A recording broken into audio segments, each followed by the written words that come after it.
Medasi Pemsan akwa Badwam TV Badwam Jumedie eso mididi afia amankwa tamaklo mamenda majoy tresha se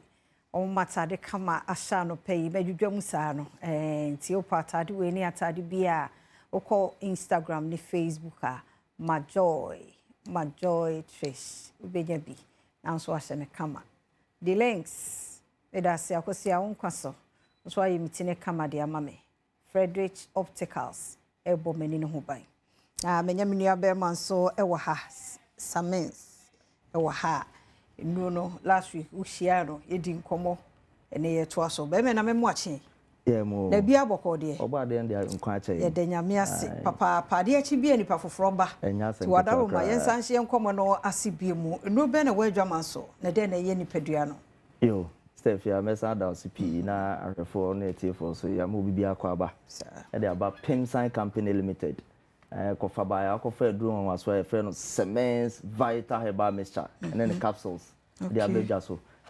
drum no ni din pa no then so wa hotedin bi a ko futa nim pa e friend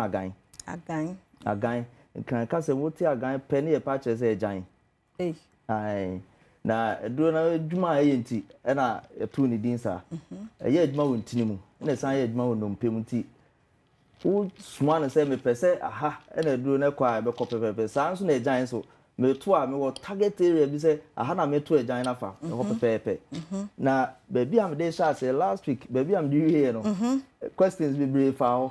okay na me ka se ye ka hemorrhoids ana se piles a entimi nya yanim entimi nya yani say the view house na ni so ye ni wisi ono obi aka chen say ye koko menim say ya kan kasem no say hemorrhoids ne piles no say no an ye friend koko ne dia e na me kan sisu biom say koko ntimi nya yani okay koko me sisi wanim me pa cho koko ntimi nya o minim this obi kwan ni minim a me pa cho fakọ hospital na koye lab ni enhwe because infection bit mama abasa unya infection bia typhoid cra and say enteric fever bit mama akwan o minim sa so na unya any other infection a say gonorrhea no cra bit mama akwan o minim gonorrhea cro na bit maka wani enti say wani prunsuo and say wani ye wisi na hu ade ya me pa cho ko hospital ni en check him out eno no en ka say koko na sha say wo no madru da bi so bi nya gonorrhea otumi nya gonococcal conjunctivitis almost I know to me light no won say why sensitive to light otumi hwe light wo wa na ni prunsu na na tia ho no na ni na tia e ko me pa cho so hu sa me pa cho hospital asem okay na ko eno nya ye dru na asem na ye dru ne de me ka cho say your internal hemorrhoids and your external say ko kwa sabi aya oto kwan na no anasa rectum inside no sabi ukoja na ya wo se moja de akire na moja no kra na say gu ahodo ebi a wo de na bright red the bro ka say bright red a say e kopa there na say hemorrhoids obi anya hepatitis B ebedru akire no bo say onso timinya sa bleeding ni bi eno no na blood no bro ka say dark and say brownish obi so anya peptic ulcer edru ba bia onya intestinal perforation 13 na bo say ono so no moja no sabi ukoja na bo se moja beba be sa moja no enye ko pa eni ni dum kakra so hu ni sa emfa nkoshe koku na nka say me betina na mka say ye duro no sa koku nti no oba koto edu na nom ye ka no kra natural mu hu ena de sisi enim no skin tax me pa cho enye koku ntimi disease wanim ena ntimi gu bo so ne oba bia skin tax issue with the skin faku dermatologist no on hema na bibia tuncha mo bi nkan tro say koko nti no akoto eduro bia esi koko eduro nti na ni nyina ye say na asese bo ye say no ya na ni nyina progu ye me pa cho enye koko a say de miminim ne de a no ho asem na ne person no kana oti ase say dem di wie last week no afa eduro na dwuma bi ma esa ye ne say say wo atibramu how o spine no ye o ya den untimi ntras untimi na me pato oba koto eduro ni bi obeto mixture no Sermens Vyter Herbal mixture no ato capsules no maka tro se capsules no ukodwama so obehu ni mienu nyina obi abobra ko nanim sa enka ne no se ne ye no na egu konkom ene ya sesa no ya ne blister enti ukwa ida so obenya we ya na so obenya we na ente bia na konkomu de na fade out na de aka nyina ya blister no kwa ende ba me mfa konkomu de ne ntire bio ukwa beto ne mienu no matter how the situation we dey to two no na friend because ya ne ebe ma dosage no amwatimi anu na etimi aboa ho dosage no wo yensem condition bia so ne de se me ka kokoi so obenum na moja ne betwa moja se bi ukoja na ni nyina eba no betwa kra ma pains na e wo no e bia de na rectal prolapse se bi ukoja na kokobu no yiba ni nyina na beboa ama nyese kokobu no be kan ko na emum pains na e de ba no eni moja na eba ni nyina be free ho akwa ma na de aka no so ya hwe ade aboa afi so obi wa na ne sisi na ye ne ya pa so sisi yo ya me pa cho eduru ebetimi aboa pa Sermens Vyter Herbal mixture and the capsules if you say eduru we etimi age award e fa sisi ya de emfa feature age award Simba Africa award ya age ato so 3 good years 3 consecutive years entimi nim sa fi kura so e be san age because so sisi yo ya nko ade a unu maduru eduru half a e wo so sisi ya de na ko mentra ha me kan tro se unu ma ebeko na okoto na anko na emom tie nie pa ebi ameka say wo de onya accident na dompe bi mu abu sisi ho eno de kolebufu asem fa ko ho na enye surgery na emom bi a wo adwuma wo ye no sister ya onim tambra gang for no somo ye ho omo a ye de om tetire man no o soa o tu form o yesei bibia be ka so onye bi obeye wo koport omo a na so aso na ma na ade nya safo no bo nso msisi yom ya pa omo soa na ma kwa etin omo do na so omo control paint da bia na omo sisi yom ya afi enwuma hodo aye bi wa enyina ho bebre ugina ho che bo nso sisi yo ya wotena se che usisi be yo ya safo no no betima to adro bi wanya ulcer eja sisi ya de me pa cho enye se ulcer na ya adro ne kwa akosa mu na emom sisi na ya oya no me ka cho se sa na mani nyina be firi ho akwa ma agan Sermens Vyter Herbal mixture and the capsules ni bi nombi na bibia tuntwa ma afi so wo de sciatica o se obi crowd o se atu na duru akotie aduru so me pa che untie aduru bia so yare na yare ni refi no ho se wanya ohaw un se ase na ne nsa ye tititi na ne nan agene no de asha ananse nsu ninsa eno akwa akwati obi ese ananse acheme me pa che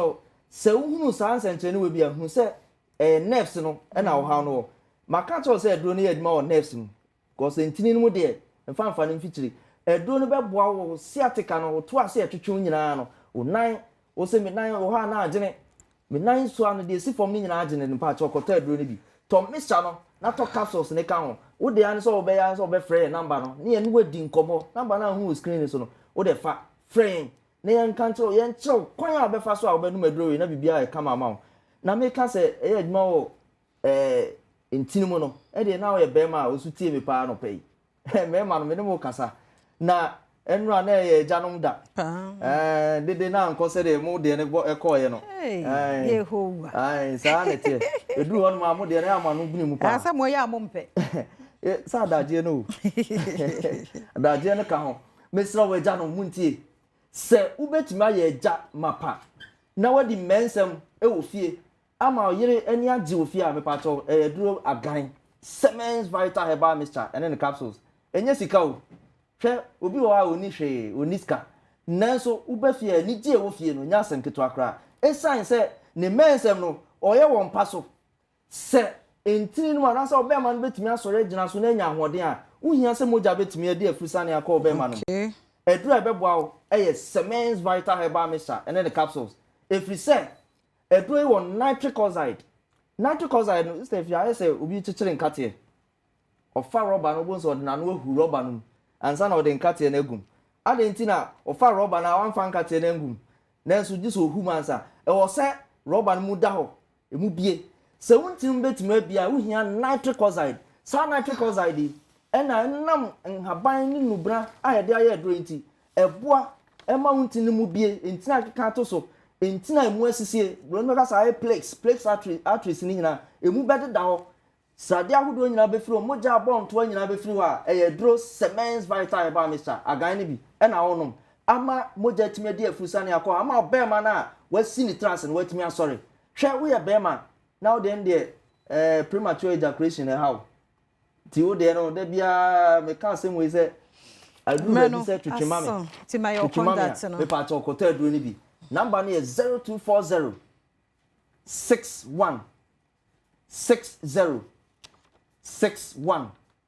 0240 61 60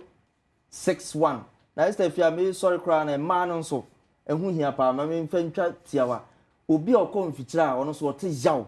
dysmenorrhea anasa wo so de no emmenorrhea absence of menstruation emma CZ me pa chokoto aduro ni bi na frɛ ne ma dosage no 0205 57 35 55 again say eto sen da se papa panti kwajo de na intimemu awo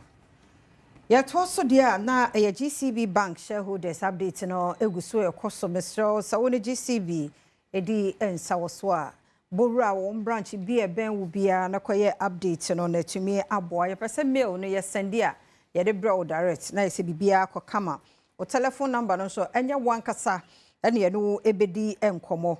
nti we no Ubora GCB Bank, one branch via no wakoyesa update no GCB, your bank for life. Yame ya domon swa shanon so sesiko sikani yecha Eric Chabako. Inti aka last one. *281 hash. *281 hash. Chawudi SCA. Wadi nukufu 1000 Ghana nyezi. Udi pe go huni enfro. Sebe ya onso wasembi ebe motivate you. Bi yeda se sa ube yene sa. Misho chow. Yada so mre no adaje a wode maye Mr. Otwa ni sisi a *281 hash *281 hash option near 4 twa na bedi cha secret ni say bedwam de no ya no musha twa no wanhwe a wo bedi omu ntantwa omani ma ho nti wo a wo hwe misisi opportunity ni twa na bedi eyi no de na so ayema wo e say twa 5 cedi 10 cedis Wasa machine na chew 1000 na beda so sa agbo asa ochina no wasa edi we twa ne sa amaye medi de afia amankwa tamaklo akudi ye ahosepe etwa so asemidika enso beba na afin pensem mu atwa so koso amafide ne na Adom TV fi say wazoyi edase